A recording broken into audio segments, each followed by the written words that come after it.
دوستوں، آج کی ویڈیو میں ہم لوگ جیوفرے چوسر کو ڈسکس کریں گے۔ یہ مڈل انگلش پوئٹ تھے، آتھر بھی تھے اور سول سرونٹ تھے، جن کا لائف سپین تقریباً 1340 سے 1400 تک تھا۔ انہیں فادر آف انگلش لٹریچر اور جون ڈرائیڈر نے انہیں فادر آف انگلش پوئٹری بھی بولا ہے۔ چوسر کی بات کی جائے تو یہ 1340s میں لندن میں پیدا ہوئے۔ ان کا جو فیملی نیم ہے چوسر، وہ فرینچ ورڈ چوسر سے نکلا ہے، جس کا مطلب ہے شو میکر۔ ان کے فادر کا نیم جون چوسر تھا، جو کہ ویلدی فیملی سے تعلق رکھتے تھے۔ اب ہمیں کیسے یہ پتا چلے گا کہ یہ ویلدی فیملی سے تعلق رکھتے تھے؟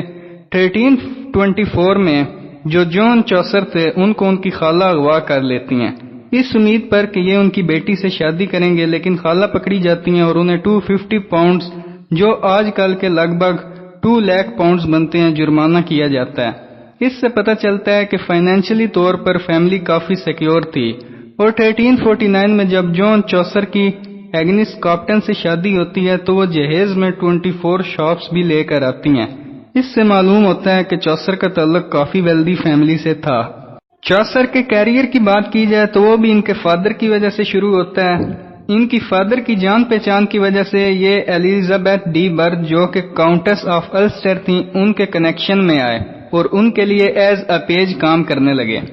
پھر جب اس کاؤنٹس کی ایڈورڈ تھرڈ کے بیٹے لائنل کے ساتھ شادی ہوگی، جو کہ ڈیوک آف کلیرنس تھے، اس طرح چوسر کے کورٹ کے ساتھ روابط بڑھ گئے اور ان کی کورٹ تک رسائی ایزی ہوگی۔ انہوں نے تقریباً وہیں اپنی لائف گزاری اور اپنے ورکس بھی وہیں لکھے۔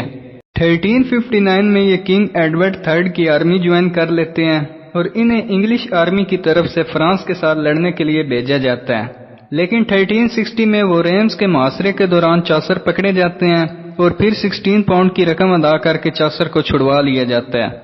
1366 میں یہ فلپا سے شادی کر لیتے ہیں اور اس سے ان کو 2 بیٹے اور 2 بیٹیاں ہوتے ہیں۔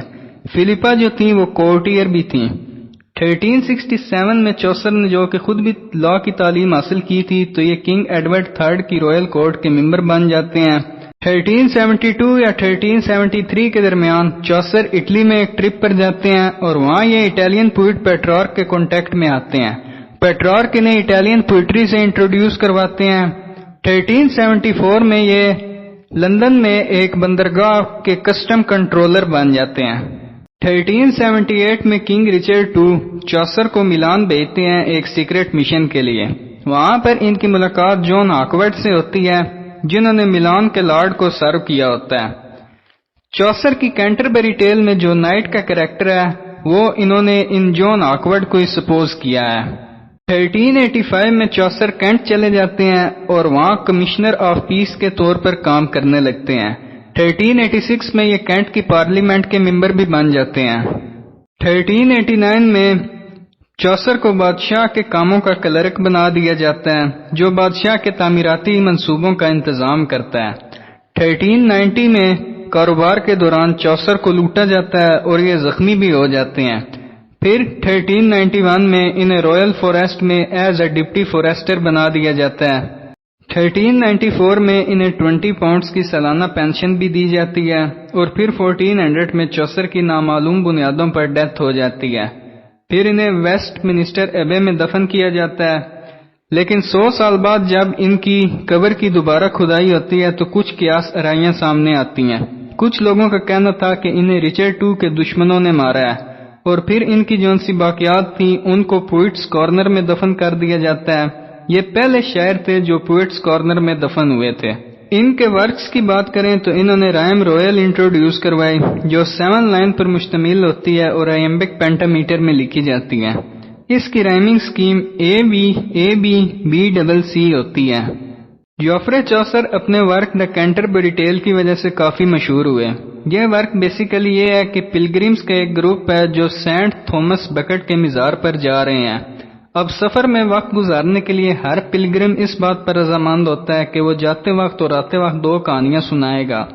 چوسر اس بات کا ارادہ کرتے ہیں کہ وہ 120 سٹوریز لکھیں گے، لیکن ابھی صرف 24 سٹوریز ہی لکھی ہوتی ہیں کہ چوسر کی ڈیتھ ہو جاتی ہے۔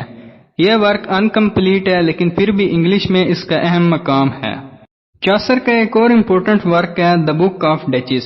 چوسر کے ایک کلوز فرینڈ تھے جان آف گانٹ یا ڈوک آف لینکسٹر بھی جنہیں بولا جاتا ہے۔ یہ کافی امیر تھے تو چاسر نے انہیں بہت سرو کیا تھا. یہ بعد میں چاسر کے بردر ان لا بھی بن گئے تھے. انہوں نے چاسر کی وائف فلپیا کی بہن سے شادی کی تھی. ان جون آف گوانٹ کی جو فرسٹ وائف تھیں ان کی ڈیتھ ہو گئی تھی تو ان کو ٹرائیبیوٹ پے کرنے کے لیے چاسر نے یہ work the Book of Duchess لکھا تھا.